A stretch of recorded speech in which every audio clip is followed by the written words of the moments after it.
अस्सलामुअलैकुम नाज़रीन, मुनसिफ टीवी के प्रोग्राम नुक़्ता नज़र में आपका इस्तक़बाल है। खैर मक़दम है। मैं हूँ आपका मेज़बान मोहम्मद हुसैनुद्दीन और इस वक्त स्टूडियो से हमारे साथ मौजूद हैं हमारे मेहमान जनाब आदिल मोहम्मद साहब, सोशल एक्टिविस्ट, समाजी जहदकार।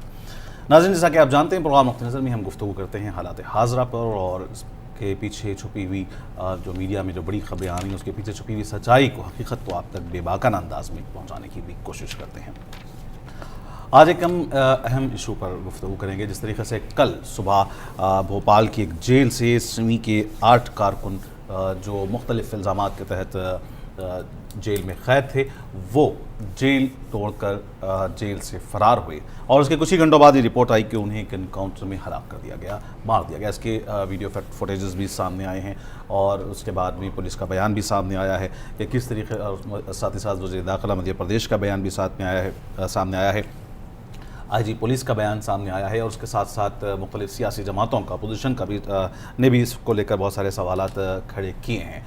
सवाल बहुत सारे हैं कि आखिर क्या वजह है कि जेल में सिक्योरिटी का नज़म इतना समझिए कि सख्त क्यों नहीं था और इतने बड़े आतंकवादी जो कहलाए जा रहे हैं होने के बावजूद, जो एक नहीं बल्कि कई तादाद में वहाँ पर कई एक की तादाद में उस जेल में मौजूद हैं, इन 8 के अलावा भी और सिमी के कारकुन वहाँ मौजूद हैं, इसके बावजूद भी आखिर इंतज़ामिया ने लापरवाही कैसे बरती कि एक सिक्योरिटी गार्ड का कत्ल करते हुए, दीवार को फलांगते हुए ये लोग वहाँ से फ़रार होते हैं। बहरहाल फ़रार तो है, लेकिन बहुत ही कलील वक्त में, कुछ ही देर बाद उन्हें एक एनकाउंटर में हलाक कर दिया। इन पर जो सवाल उठते हैं इस पर हम गुफ्तगू करेंगे। जैसा कि मैंने कहा कि जनाब आदिल मोहम्मद साहब, सोशल एक्टिविस्ट, समाजी जहदकार, इस वक्त हमारे साथ हैं। आदिल साहब, सबसे पहले कि कल जो ये वाक़या पेश आया है भोपाल में, जेल से फ़रार होने से लेकर एनकाउंटर तक का, इसको आप किस नज़र से देखते हैं? देखिए इस्लाम साहब, ये बहुत ही तशवीश की बात है और तशवीश एक रुख पर नहीं है जी, कई जगह पर इस तशवीश के सवालात उठते हैं और तशवीशनाक हादसा है। मध्य प्रदेश की जो जेल्स होती हैं, जब मध्य प्रदेश की जेल्स के बारे में बहुत अच्छा उसका स्तर नहीं है। दूसरे मुल्क की कई जेलों में जिस किस्म के डिस्ट्रिक्ट जेल्स होते हैं उससे ज़रा ख़राब या ज़रा सा बस उस किस्म के जेल्स होते हैं। दो ये जो जेल के बारे में हम बात करते हैं, ये सेंट्रल जेल है भोपाल की जी, वो एक हाई सिक्योरिटी जेल मानी जाती है जी, और जब हाई सिक्योरिटी हम कहते हैं तो ये इंडियन स्टैंडर्ड्स के हिसाब से ये इनको गाइडलाइंस फॉलो करना पड़ता है और इनका एक सेट सिस्टम होता है जिस सिस्टम को इनको स्ट्रिक्टली फॉलो करना पड़ता है। और ख़ास तौर पे जो मुजरिम पर ज़्यादा कड़ी नज़र की ज़रूरत है, उस किस्म के मुजरिमों को, उस किस्म के ट्रायल के क़ैदियों को वहाँ रखा जाता है। तो ऐसे जेल में अगर इस किस्म का हादसा पेश होता है तो एक बहुत बड़ा सवाल यह निशान खड़ा करता है मध्य प्रदेश सरकार पर, जेल अथॉरिटीज़ पर और वहाँ के सारे जो है निज़ाम जो चलाते हैं जेल का, उन सब पर एक सवालिया निशान खड़ा होता है। जब मैं ये कहता हूँ कि निज़ाम पर सवाल उठते हैं तो मैं ये भी कहता हूँ कि भाई ये जो हादसा हुआ दीपावली के दिन रात में 2 बजे के करीब, एक बिल्कुल सस्पिशियस, ये बहुत इम्पॉर्टेंट है मैं कहूँ कि सस्पिशियस और बिल्कुल ही जो डाइजेस्ट नहीं होने वाली जैसी बातों के उस माहौल में इस सारा जो है उन लोगों का जेल ब्रेकिंग एक्ट हुआ। अब आप जेल ब्रेकिंग एक्ट को अगर एक्ट मानेंगे कि सही मानों में जेल ब्रेकिंग हुई है, तो जिस किस्म के प्रमाण पुलिस देती है, जिस किस्म के प्रमाण जो है जेल अथॉरिटीज़ देते हैं, उस पर अगर हम नज़र डालें कि उन्होंने जो है कुछ औज़ार बनाए वहीं से किचन के कुछ यूटिलिटीज़ को लेकर और उन्होंने एक जो है चद्दर ली, चद्दर से अपना जो है 20 फीट की दीवार को छलांगने में कामयाब हो गए और एक नहीं, 2 नहीं, 8 लोग कामयाब हो गए। और एक जाते जाते इन्होंने किसी गार्ड जो होता है गार्ड और जो है वार्ड जिसको कहते हैं वो भी उसका कत्ल हो जाता है, बिल्कुल मिस्टीरियस तरीके से उसका भी कत्ल होता है। तो ये सब कुछ, ये अगर कैदी इतने खूंखार थे और ये कैदी अगर इतने सस्पेक्ट थे कि इन लोगों के अंदर वो कैपेबिलिटी है कि फिर ये जेल ब्रेक कर जाएंगे, क्योंकि कुछ महीने पहले एक यहाँ से ब्रेक कर इन्हीं में से 3 लोग जेल को ब्रेक कर गए थे, जो बाद में तेलंगाना में पकड़े गए। यहाँ पे कुछ दूसरे मामलात में मुलविस थे और फिर वो पकड़े गए, फिर वो वापस वहाँ भेजे गए। और ये कहना कि भाई 5 लोग तकरीबन 5 लोग एक ही सेल में रहे, 3 दूसरे सेल में थे, और सेल बंद होते हैं, सलाखें होती हैं, बड़े बड़े ताले होते हैं, वहाँ पे गार्ड होते हैं, वहाँ पे घूमने वाले होते हैं, इन सब को, फिर एक छोटी सी खिड़की होती है। और ऐसे सेल्स में ऐसे कैदियों को खुला तो छोड़ा नहीं जाता है। अगर खुला छोड़ा जाता है तो दिन के वक्त किसी वक्त छोड़ा जाता है, जो चहल पहल होती है बाहर, और जब चहल पहल होती है उस वक्त भी नॉर्म्स, जो जेल के नॉर्म्स हैं, उसमें उन कैदियों को एक टाइम पर नहीं छोड़ा जाता है, उनको एक एक दो दो कर छोड़ा जाता है, ताकि कोई कॉन्स्पिरेसी थ्योरी ना बने। जब हम देखते हैं कि ये सारी जो जिम्मेदारियां थी जेल अथॉरिटीज़ की, उसको एक एक कर तोड़कर एक अलाउ किया गया। अगर हम माने, थोड़ी वो थ्योरी माने कि ये लोग, इन लोगों ने सही मानों में ब्रेक किया है, तो अलाउ किया गया उस थ्योरी को और उस गाइडलाइंस को, उस सेट प्रिंसिपल्स को जेल के किस अधिकारी ने स्वीकृति दी कि वो ब्रेक करें। ये एक बहुत बड़ा सवाल होता है, जिसकी ये चीफ मिनिस्टर ने वहाँ के अथॉरिटीज़ के कई अहदेदार को उन्होंने सस्पेंड कर दिया है, ये बात अलग है, लेकिन वो छूट किसने दी, ये एक सवाल है। जब ये हम कहते हैं कि वो लोग तोड़ के बाहर नहीं निकल सकते, और जो है एक जो 20 फीट ऊंची दीवार है उसको खलांग कर जाने के लिए हर स्पेशल सिक्योरिटी जहाँ होती है, जो बिल्कुल स्ट्रिक्ट सिक्योरिटी जिस किस्म की ये सेंट्रल जेल मानी जाती है, उसमें टावर्स होते हैं, टावर्स पे गार्ड्स होते हैं, और ये हर दीवार के ऊपर एक इलेक्ट्रिक फेंस होती है, इलेक्ट्रिक फेंस होती है, गार्ड्स होते हैं, और एक डिस्टेंस होता है, और शिफ्टिंग टाइम होता है, शिफ्टिंग पीरियड होता है जो मिनट्स में होता है। शिफ्टिंग जब होती है 1 से 2 3 लोग ज़्यादा होते हैं वहाँ पर, उस दौरान इस पूरी लूप होल को दिखाकर अगर हम कहते हैं कि ये लोग कामयाब होंगे तो बहुत शातिर लोग हैं। ये हमको मानना पड़ेगा कि ऐसे पूरे निज़ाम को तोड़कर अगर ये 8 लोग ऐसी कॉन्स्पिरेसी रच देते हैं, बाहर से कोल्यूट करके या अंदर से किसी इनमेट्स के साथ कुछ कॉन्स्पिरेसी रच कर ये कामयाब होते हैं, तो बहुत ही ज़बरदस्त जो है सलाहियतों वाले लोग हैं। लेकिन उनकी शक्ल और सूरत से, उनकी जिस्मानी सलाहियतों को देखकर ये नहीं लगता कि उस किस्म के ये उतनी ज़्यादा शातिर और उतनी ज़्यादा ताकतवर और जिस्मानी तौर पर वो लोग थे। तो ये एक पूरी थ्योरी को एक बहुत बड़े सवाल चिन्ह में खड़ा कर देता है। मेरा जो रिटर्न जो मैं कह रहा हूँ, वो सारा कुछ इस पूरी बात को सवाल पे लाकर खड़ा कर देता है कि ये मुमकिन था ही नहीं, या मुमकिन था तो ये बहुत बड़े इस मामले में, पुलिस अफसरान का इस मामले में और जो जिम्मेदार अफसरान हैं उनका इस इनकाउंटर के बाद क्या कहना है? ज्ञात हुई जानकारी तो उसमें करीब 2 बजे की घटना है। रात को 2 से 2:15 बजे के बीच में जब प्रधान आरक्षक जो थे रामाशंकर यादव, उनसे चेंज करने के लिए एक दूसरे जेल प्रहरी जब जा रहे थे पहरा, तो उस समय दोनों को मतलब ओवर पावर कर लिया इन लोगों ने। और उसके बाद जो है सेल्स जो थी बी ब्लॉक की, वहाँ के ताले वगैरह खोल लिए, और ताले खोलने के बाद फिर इन्होंने जो है एक चादरनुमा सीढ़ी बनाई है, मतलब लकड़ी की जो है, उससे ये जो बड़ी जेल की बड़ी दीवार रहती है जो आउटर पेरिफेरी की, इमे के 8 विचाराधीन बंदी जेल से भागे हैं, और इस घटना को अंजाम देने में उनने एक प्रधान आरक्षक संतरी की निशंस रूप से हत्या कर दी, और एक को वहीं बांध के घायल करके भागे हैं।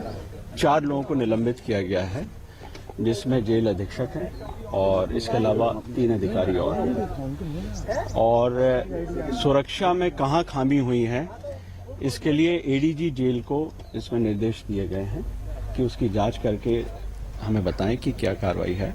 जो बाकी के बंदी हैं उनकी सुरक्षा हमने बढ़ा दी। सारे राज्य में अलर्ट जारी तत्काल किया, सभी एसपीज को तत्काल अलर्ट किया, और पूरे स्टेट को हम लोगों ने सील किया हुआ है, और कोशिश है कि इनको हम लोग जल्दी गिरफ्तार करें। कहीं ना कहीं ये जेल प्रबंधन जो भोपाल का है उसकी लापरवाही से ये घटना हुई है, और इसमें माननीय मुख्यमंत्री जी ने जो जेल के भोपाल जेल के सभी अधिकारियों को निलंबित। सब जैसा कि बीन अफसरान का बयान आपने देखा कि जो कैदी जेल से फ़रार हुए हैं, तो कहीं ना कहीं मुख्यमंत्री के बयान को लेते हुए उन्होंने कहा कि और जिस तरीके से 5 जो ज़िम्मेदार अफसरान थे जो इस मामले के, उनको समझिए कि हटमुअत्तल कर दिया गया है जेल अधिकारियों को, तो बहरहाल कहीं ना कहीं ऐसा महसूस होता है कि जो जेल अथॉरिटीज़ से जो कुछ गलतियाँ हुई हैं उसका एहसास हुकूमत को है। एहसास करने से क्या होता है, हिंदुस्तान की तारीख़ 1995 से लेके अब तक बड़े बड़े जेल कांड हुए हैं जी। एक जगह जो है 117 लोग भाग गए, एक जो LTTE के 43 लोग भाग गए थे, और टनल लगाकर 137 लोग भाग गए थे तिहाड़ जेल में 2015 में। हाँ, वहाँ पर यानी हर हमारे हिंदुस्तान की जेलों में ये क्यों होता है और ये बार बार क्यों होता है, ये सवाल जवाब ये जो कह रहे हैं ना, ये हमेशा जब होता है ऐसे ही कहते हैं। लेकिन हमारी और एक कमी है कि हमारे जेल्स का जो सिक्योरिटी मैकेनिज़्म होना चाहिए, जो उसकी टेक्नोलॉजिकली उसको अपग्रेड करना चाहिए, जिस किस्म की वहाँ पे सतर्कता और जो ट्रेंड स्टाफ होने चाहिए, और जिस किस्म के स्टाफ को मोटिवेशन होना चाहिए, जिस किस्म का स्टाफ वहाँ रहता है वो स्टाफ का आपको मालूम होना चाहिए। जो जेल अथॉरिटीज़ होते हैं, जेल डिपार्टमेंट्स होते हैं, जो सेंट्रल से लेके यहाँ तक जितना ये सिस्टम इनका जो पे स्केल वगैरह बनता है, इनमें कोई अपॉर्चुनिटीज़ फॉर प्रमोशंस तक नहीं होती। इनका मानसिक जो रुझान होता है वो बिल्कुल ही लेड आउट होता है, वो कोई मोटिवेटेड नहीं होते क्योंकि उनको प्रमोशंस नहीं मिलते, वो वहीं रहते हैं, बूढ़े हो जाते हैं, बस चले जाते हैं। मतलब ये हुआ कि वहाँ पे अलर्टनेस की बहुत ज़्यादा कमी होती है। इंडिया के पूरे जेल सिस्टम का ये हाल आज है, और उससे ज़्यादा सोने पे सुहागा मध्य प्रदेश की जेलों के बारे में बहुत अच्छी गुमान लोगों का नहीं है। देश में वो अच्छी जेलें नहीं मानी जाती। तो एक बात ये हो गई। तो हम उसको अगर सब्जेक्ट को थोड़ा हट कर बात करें, ये जो कह रहे हैं वो तो रूटीन चीज़ें हैं। जब कुछ होता है तो ऐसी ही बात कहते हैं कि ऐसा हुआ था वैसा हुआ था, लेकिन 2-3 बातों को आपको खोल कर देखना पड़ेगा, इसको एनालाइज करना पड़ेगा और सवालात को उठाना पड़ेगा। सवालात इसलिए उठाना ज़रूरी है क्योंकि ये बंधक जो है पुलिस की हिरासत में और जेलों में इसलिए रहते हैं कि इनका जो है इन पे जो इल्ज़ामात लगे हैं उन इल्ज़ामात पर जो है ट्रायल चलेगा, कोर्ट सुनेगा, जज फैसले करेंगे कि ये लोग कहाँ तक सही थे, कहाँ तक गलत थे, या ये बेगुनाह थे या बेगुनाह नहीं थे, ये सही मानों में टेररिस्ट थे या सही मानों में वो संस्थाओं से जुड़े हुए लोग हैं, वो जो इन संस्थाओं के बारे में ये लोग कहते हैं सही मानों में ये लोग दोषी थे या दोषी नहीं थे, ये बेगुनाह थे या गुनहगार थे। इसका फैसला पुलिस या जेल की अथॉरिटीज थोड़ी करेगी हिंदुस्तान में। ये फैसला जज करेगा। हम ये देखते हैं कि जहाँ ऐसे आदिल साहब, एक सवाल ये है कि ये पहला वाक़या नहीं है जिस तरीके के फेक इनकाउंटर के नाम से समझिए कि सवालिया निशान उठाए गए हैं। इससे पहले भी हमने गुफ्तगू की जो हाल ही में हमारी रियासत तेलंगाना के वरंगल ज़िले में जिस तरीके से इनकाउंटर हुआ था, आलेर इनकाउंटर जो हुआ था, उसके बाद भी इसी तरीके से सवाल उठाए गए थे, लेकिन क्या आज तक भी उसके जवाब मिल पाए हैं? जवाब नहीं मिलते। वो बहुत ही घिनौना एनकाउंटर था जिसको एनकाउंटर का नाम देकर इन्होंने एक्स्ट्रा जुडिशियल किलिंग की। एक्स्ट्रा जुडिशियल किलिंग ये एक पहली बार नहीं हुआ, कई बार हुआ। देखिए, इसको हम थोड़ा सा इसी सब्जेक्ट पे रहते हुए, मैं चाहता हूँ कि एक्सेप्ट सब्जेक्ट पे हम रहें और सब्जेक्ट के इर्द गिर्द बात करें। वो ये है कि गुजरात में हमने इस किस्म की वारदातें देखी, चाहे वो सोहराबुद्दीन का केस हो। सोहराबुद्दीन हैदराबाद से अपनी बीवी के साथ अहमदाबाद जा रहा था। अहमदाबाद के रास्ते में गाड़ी को रोका जाता है, बस को रोका जाता है, पुलिस उन मियाँ बीवी को रास्ते में उतारती हैं। उतारने के बाद 3 दिन के बाद एनकाउंटर होता है। आप मुझे बताइए कि क्या ज़रूरी था एनकाउंटर करना सोहराबुद्दीन का और उसकी बीवी का? ये एक सवाल है, ये एक पैटर्न है। उसी तरीके से अभी आपने आलेर की बात की। आलेर में वहाँ से जो मुलजिमीन थे, वो मुलजिमीन एक बहुत बड़ी छत्ता पुलिस के साथ जो वरंगल की जेल का था, वो हाईवे पे निकलते हैं, हाईवे पे किसी जगह पर ज़रूरत के लिए रुकते हैं और बंधे हुए जेल। ज़रूर हम इस पर गुफ्तगू करेंगे सर। आपने तफसील से इस बात पर समझिए कि चर्चा कर रहे हैं, लेकिन गुफ्तगू का सिलसिला जारी रहेगा। वक्त हो चला एक मुख्तसर वक्फे का, लौटते हैं ब्रेक के बाद।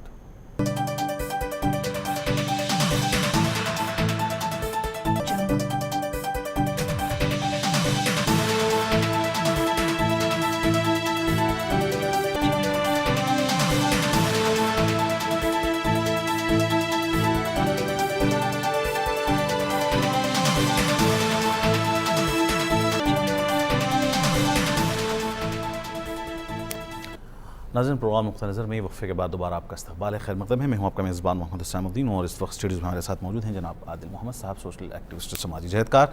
और हम गुफ्तगू कर रहे हैं कि कल जिस तरीके से भोपाल में की जेल में जो वाक़या पेश आया और जेल तोड़कर कैदी फ़रार हुए और उसके बाद कुछ ही देर बाद उन्हें इनकाउंटर में हलाक कर दिया गया समी के 8 कारकुन। और इस बीच अपोजिशन पार्टीज़ कांग्रेस से लेकर MIM तक सब ने इसकी अदालती तहक़ीक़ात का मुतालबा किया है। बैरिस्टर असदुद्दीन ओवैसी सदर कुल हिंद मजलिस इत्तेहादुल मुस्लिमीन का इस मामले में क्या कहना है, एक नज़र देखते हैं।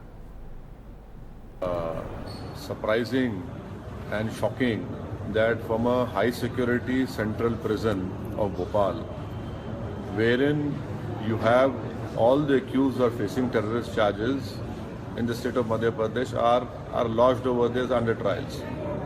Now this daring escape of 8 alleged semi-activists, and then all of them are being killed in an encounter in a place 10 kilometers from the prison.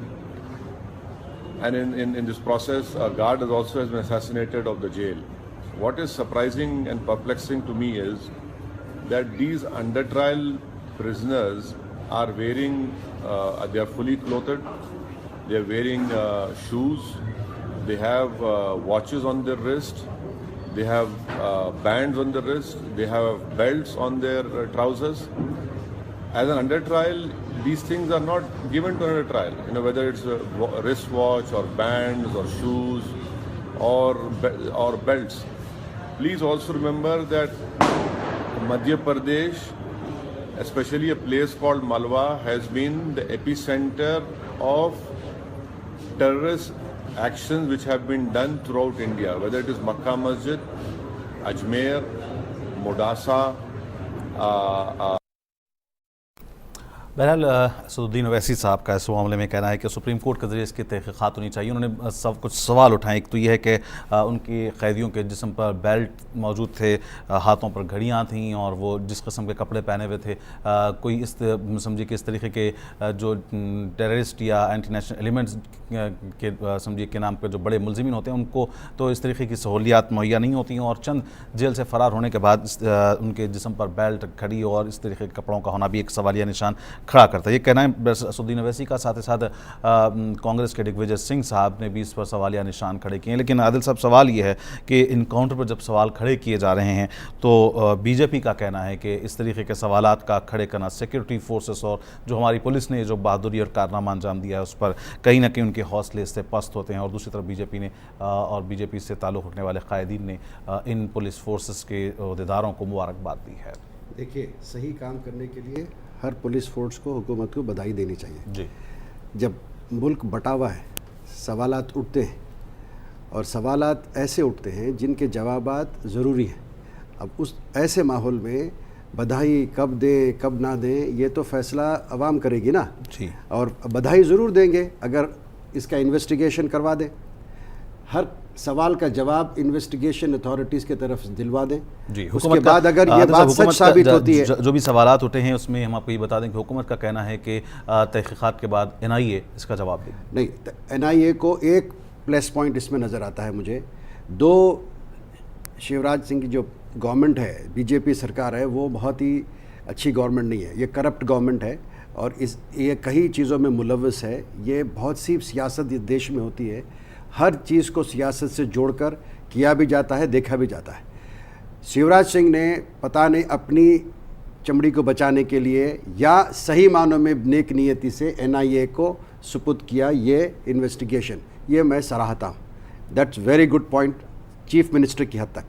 दूसरी बात यह है कि NIA डेफिनेटली सवालों के जवाब तलाश करेगा जी, लेकिन जब सवालों के जवाब तलाश करेगा उसके साथ साथ हम सबको ये हक़ है कि हम सवालात को उठाएं।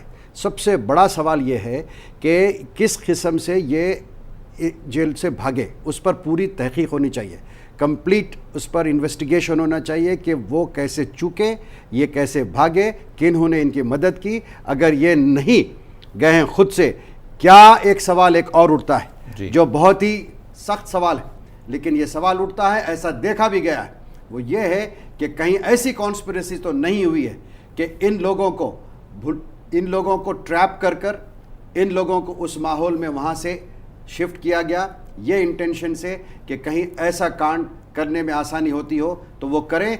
और ये हम देखते हैं कि जैसे आलेर में हुआ, आलेर के लोगों को जो कैदी थे, जो नामपल्ली कोर्ट आ रहे थे, जिन पर जो ट्रायल मैच्योर हो चुका था, उनका जो है जजमेंट आने वाला था, शायद उसमें से कुछ लोग बरी भी हो जाते, शायद इसमें से भी कुछ लोग ऐसे होंगे जो बरी भी हो जाते। उन लोगों को ले जाकर एक ऐसा काम कर दिया जो बहुत ही शर्मनाक है। सवालात उठेंगे और देश सवालात मांगता है। बहुत ही जिम्मेदार मीडिया हाउसेस ने भी सवालात उठाए, क्या ये एनकाउंटर था या एक जुडिशियल एक्स्ट्रा जुडिशियल किलिंग थी। एक्स्ट्रा जुडिशियल किलिंग का मतलब यह है कि आप देश की अदलिया, जस्टिस सिस्टम, कोर्ट से उनको बचाकर, आंख बचाकर आप ऐसा काम कर देते हैं एक फर्जी तरीके से, जिसको यह माना जाता है कि एनकाउंटर दर्ज हो जाएगा पेपरों में, रिकॉर्ड्स में, लेकिन सही मानों में उन लोगों का कत्ल होता है। ये सवाल रहेगा देश में, ये सवाल बहुत ऊंची तरीके से उठ रहा है। इसका सवाल देना पड़ेगा एनआईए की इन्वेस्टिगेशन को। इन्वेस्टिगेशन होगी तो सारी चीज़ें बाहर आएंगी। लेकिन आपने जो बात की, जिस सर्कमस्टेंसेस में यह सब कुछ हुआ, वो सर्कमस्टेंसेस ये नहीं दर्शाते कि उनके पास आर्म्स थे। मैं आपको ये बात कहूँगा, कॉन्ट्रडिक्ट है, कॉन्ट्रडिक्शन बहुत ज़्यादा है। होम मिनिस्ट्री का एक बयान आया, वहाँ के होम मिनिस्टर, मध्य प्रदेश के होम मिनिस्टर का बयान आया कि वो लोग जब जेल से भागे 8 के 8, इनके पास कोई हथियार नहीं थे। कौन कह रहा है ये? बीजेपी सरकार का एक होम मिनिस्टर साहब। दूसरी तरफ एटीएस के चीफ वहाँ के, वो कहते हैं कि there is no evidence of any arms held with them. बिल्कुल नहीं। मगर आईजी पुलिस भोपाल के ये कहते हैं नहीं, उनके पास 4 हथियार थे। अब मुझे बताइए, जब ये आला ओहदेदार, एक पॉलिटिकल और एक एटीएस और एक आईजी यही नहीं जानते कि सच क्या था, तो अवाम कैसे जानेगी? ये एक सवाल है। इस सवाल का जवाब देश जरूर मांगेगा, मीडिया जरूर मांगेगी, और हर सोशल एक्टिविस्ट जो ह्यूमन राइट्स की बात करता है जरूर मानेगा। आज हम अगर बैठ के बात करते हैं, हर आदमी को टेररिस्ट कह देना आसान है। टेररिस्ट कौन है, कौन नहीं है, कौन सही मानों में गुनहगार है, कौन नहीं है, वो जज तय करता है, जुडिशरी तय करती है। पुलिस का काम है ट्रायल के लिए अरेस्ट करना, चार्जेस शीट फ्रेम करना और कोर्ट के सामने पेश करना। ये जुडिशरी का काम अगर पुलिस और हमारी जो है फोर्सेस करने लगेगी तो फिर अदलिया की ज़रूरत क्या है हिंदुस्तान में? ये एक सवाल है जिस सवाल का जवाब होना चाहिए। बिल्कुल ये निहत्थे लोग थे। वीडियोस जो नज़र आ रही हैं, कॉन्ट्रडिक्टरी वीडियोस नहीं है। पहले की जो सुबह 11:30-12 बजे जो वीडियो आई, उसमें तो लाशें पड़ी हुई थी, उसमें लोग अतराफ खड़े हुए थे, लाशें पड़ी हुई थी, कोई आवाज़ या कोई चीख पार, साइलेंट एक वीडियो था। मुझे लगता है कि वो वीडियो एक बिल्कुल ही चेक किया हुआ अथॉरिटीज के तरफ से रिलीज किया गया। लेकिन जो वीडियोस बाद में आए, जी आदिल साहब, एक और चीज़ हम जानना चाहेंगे कि वक्त कम है। मध्य प्रदेश हुकूमत की आपने बात की और जो पुलिस के ज़िम्मेदार हैं उनके बयान के तल्लुक़ से हमने बात की। एक आखिरी सवाल के साथ हमें ख़त्म की जानी पड़ेंगे, वो ये है कि मरकज़ी हुकूमत इसमें कहाँ तक ज़िम्मेदार है और वज़ीर आज़म मोदी क्या इस पर वो भी लबकशाई करेंगे? देखिए, वज़ीर आज़म मोदी जी, हम तो गुजरात मॉडल की बात हम करते थे। बात ये होती, गुजरात में जिस किस्म के मोदी जी के टेन्योर में इस किस्म के वाक़यात को बिल्कुल ही शेड में हमने देखा, जहाँ पर सीबीआई ने फटकार लगाई, एसआईटी ने फटकार लगाई, जहाँ पर पूरे हिंदुस्तान की अदलिया ने फटकार लगाई। लंबी लंबी केसेस, बड़े बड़े केसेस, कई ऐसे एनकाउंटर्स को फ़र्जी माना गया। ये मैं नहीं कह रहा हूँ, हिंदुस्तान की अदलिया में मौजूद दस्तावेज़, हज़ारों पेपर, वो बयान पुकार के कहते हैं कि इस किस्म का पैटर्न था। अब बहुत मुमकिन है कि उसी किस्म का कांड यहाँ हुआ है, और जब हुआ है तो एनआईए की बड़ी जिम्मेदारी बनती है। और सेंट्रल गवर्नमेंट, देखिए, बोलना, करना और सही मानों में नीयत अच्छी रखकर किसी हक़ की तलाश में इंसाफ की तरफ बढ़ना, ये एक बहुत जिम्मेदारी का काम है। हुकूमतें कहती हैं, जैसा नजीब का केस है, अभी आपको बताता हूँ मैं।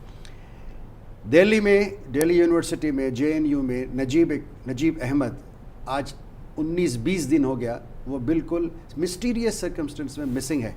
जब मिसिंग है, उस पर 10 होम मिनिस्ट्री के बहरहाल टीम्स समझिए आती हैं, पुलिस की लेकिन आज तक किसी ने भी कोई रिपोर्ट या कोई- नजीब अहमद को कोई तो प्रमाण तलाश नहीं जी दिया। बिल्कुल आपने कहा कि नजीब अहमद को तो तलाश नहीं तो कर अब पाए, सेंट्रल लेकिन गवर्नमेंट का रोल क्या है, इसमें आठ स्टेट का कैदियों क्या को है? बहुत ही जल्द तलाश कर लिया गया और फिर बहरहाल उन्हें मौत के घाट भी उतार दिया गया। ये कुछ ऐसे सवाल हैं जिसका, जैसा कि आदिल मोहम्मद साहब ने कहा कि अवाम जवाब मांगती है, मीडिया इसका जवाब मांगता है, अपोजिशन भी इसका जवाब मांगती है कि कहाँ तक नेक नीयति से काम किया गया। और जैसा कि आपने कहा कि उम्मीद अभी बाकी है कि ये तहक़ीक़ात के बाद देखना है कि किस तरीके की समझिए कि बातें मंजर आम पर आती हैं और किस तरीके से हकीकत और सच्चाई हमारे सामने लाई जाती है। बहरहाल आदिल मोहम्मद साहब बहुत शुक्रिया, आपने वक्त निकाला और हमारे नाज़रीन के साथ अपने ख्यालात को शेयर किया। नाज़रीन प्रोग्राम नुक्ते नज़र का यहीं ख़त्म होना चाहता है। अपने मेज़बान मोहम्मद हुसैनुद्दीन को पूरी मुनसिफ टीम के साथ इजाज़त, देखते हैं मुनसिफ टीवी। खुदा हाफिज़।